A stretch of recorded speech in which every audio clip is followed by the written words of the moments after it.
तो हेलो दोस्तों, welcome back to my channel. तो आज हम लोग देखने वाले हैं इरिडा के बारे में। यहाँ पे स्टॉक ऑलरेडी बहुत डाउन चल रहा है फिलहाल में। अगर हम लोग इसके ऑल टाइम हाई से देखें तो स्टॉक अराउंड अराउंड मतलब 47% डाउन है अपने ऑल टाइम हाई से। तो यहाँ पे स्टॉक में नेक्स्ट मोमेंटम क्या हो सकता है?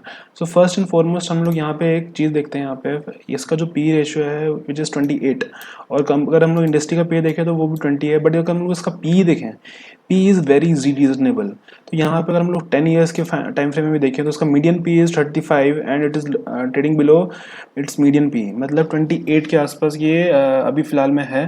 तो यहाँ पे अगर हम लोग प्रोज एंड कॉन्स भी देखें तो कंपनी के काफ़ी प्रोज हैं, कॉन्स भी हैं डेफिनेटली। कंपनी ये कंपनी लोन्स बिजनेस में है, तो यहाँ पे इसके पास इसलिए इनके पास फ्री कैश फ्लो जो है वो -11,000 करोड़ है। तो not a big deal for company जो लोन्स प्रोवाइड कराती है। ठीक है, तो यहाँ पे अगर हम लोग कंपनी के थोड़े से पीयर्स पे देखें तो डेफिनेटली IRFC है, हम लोग का PFC है, जितने भी फाइनेंसिंग कंपनीज है सब हैं इसमें। ठीक है, तो हम लोग कंपनी के प्रॉफिट्स पे फोकस करें तो प्रॉफिट्स इज इंपॉर्टेंट।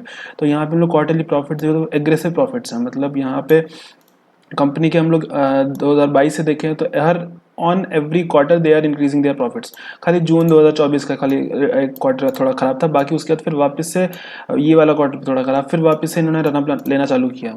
उसके अलावा हम लोग अगर ईयरली बेसिस पे देखें तो ईयरली बेसिस पे इनके प्रॉफिट्स हर समय ग्रो कर रहे हैं। अब देख रहे हो तो 2015 से 384 करोड़, देन 400, देन ऐसे ऐसे करके अभी 1998 2000 करोड़ के आसपास इनके प्रॉफिट्स पहुंच गए हैं ऑलमोस्ट। ठीक है, तो यहाँ पे अगर हम लोग प्रॉफिट बिफोर टैक्स भी देखें तो वो भी काफ़ी अच्छा है।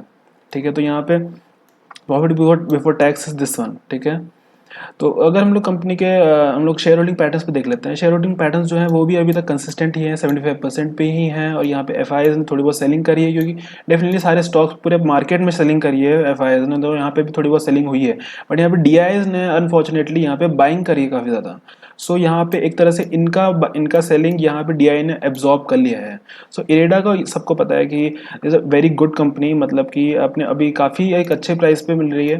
तो हम लोग को इन्वेस्ट कर लेना चाहिए। बाकी एक अच्छा इंपॉर्टेंट अपडेट जो है ना मेरे को, वो इरेडा के रिगार्डिंग एक अच्छा खासा न्यूज़ आया था कि इरेडा से क्या सा 26 billion Japanese UN loan for renewable energy. इसका मतलब क्या है? इसका मतलब ये है कि जो इरेडा है उसने 26 बिलियन का एक बोरिंग फैसिलिटी लिया है फ्रॉम SBI। सो इससे क्या होगा, उनका कैश फ्लो इंक्रीज हो जाएगा। तो अनसिक्योर्ड फैसिलिटी फॉर एग्जांपल यहाँ पे प्रोवाइड करेगी, एक्सपेक्टेड रेट ऑफ रिटर्न मतलब जितना इरेडा को देना पड़ेगा SBI को वो 7% रहेगा, which is very cost effective. और यहाँ पे ये लोग इन्वेस्ट कर सकते हैं उस चीज़ को, मतलब हेजिंग के लिए यूज़ कर सकते हैं, या फिर उस चीज़ से रिन्यूएबल एनर्जीज पे इन्वेस्ट करके वहाँ से इन रिटर्न ज़्यादा बना सकते हैं। तो ये फॉर एग्जांपल जैसे उन्होंने 20% वहाँ से बना लिया तो 14% उनका मार्जिन इंक्रीज हो गया।